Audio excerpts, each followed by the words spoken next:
We'll go with Dan first. Hey, Spo, you mentioned their physicality after game one. Obviously, without Bam, it seemed like the Lakers, again, their size and physicality was a factor, especially on the glass. How big of an impact do you think that was? Well, yeah, I mean, it clearly was.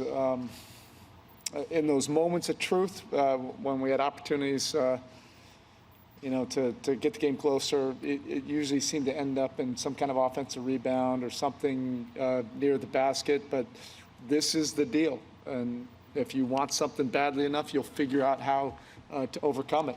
They have a great size, and Anthony Davis is, an elite player. We're trying to get something accomplished, and you just have to go to another level. That's the bottom line. I love a lot of the things, the way we competed tonight, but I think another level would have put us in a position to have an opportunity, a real opportunity there at the end, and that's what you want. And that's part of the process of learning, how to get to that next level.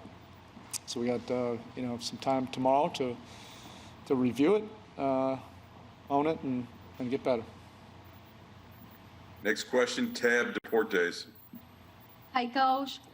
The next game maybe will be the most important game of the series for you guys. What is the biggest adjustment the team needs to do to win the next game? Yeah, every game is the most important game. Tonight was the most important game. But we'll get to work tomorrow.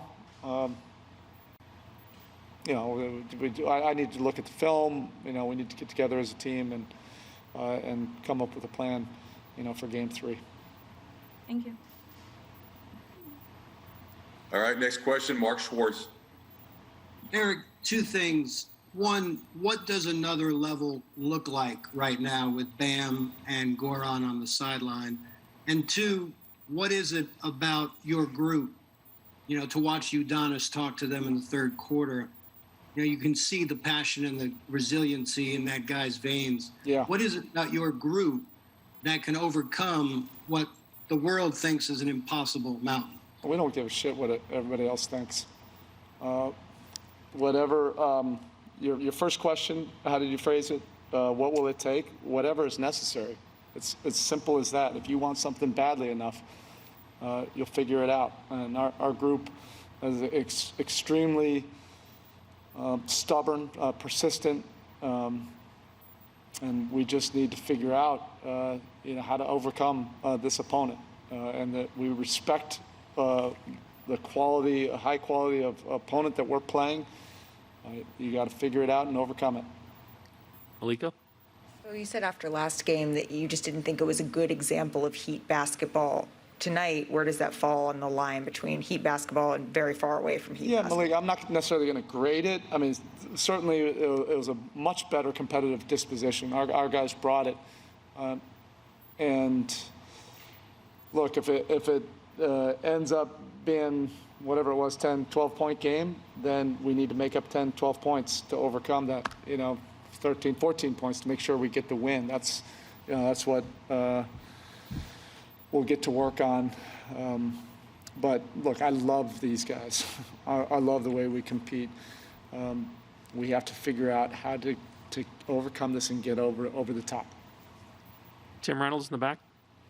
Erik, I know you don't want to, I'm certainly not suggesting you go gimmicky or anything, but are you taking enough threes? Do you want to get to a place where you're even getting more of those up, especially early? I do need to get to the film, Tim, but that is a good point. When we got it to about 10, several times during the second half, thought we rushed some of those possessions. We don't want to play prevent offense by any means, but execute a little bit more with poise and get the exact shot that we want.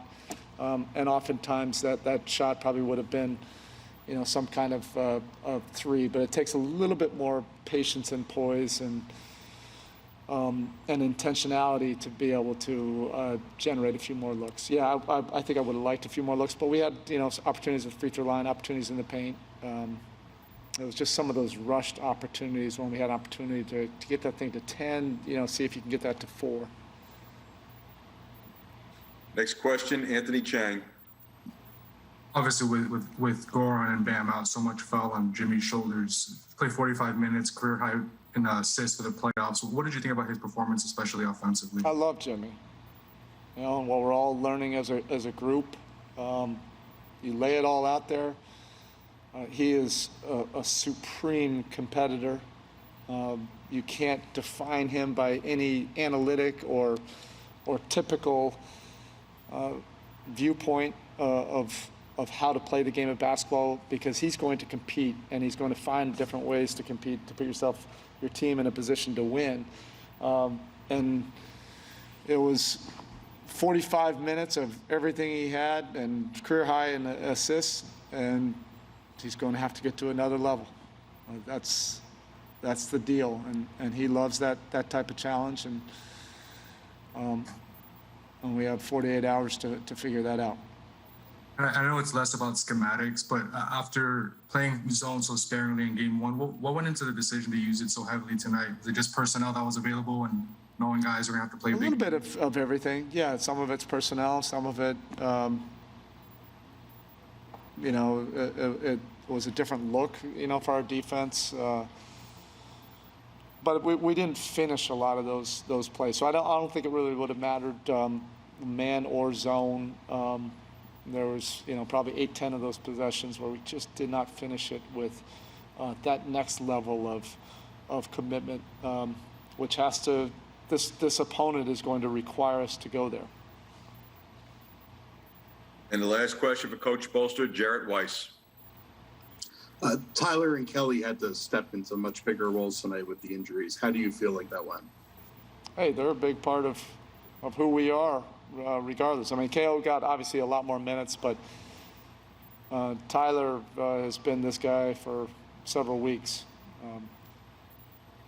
So we're not going back on that now. This is who we are. All right, thank you. All right, Coach, thank you.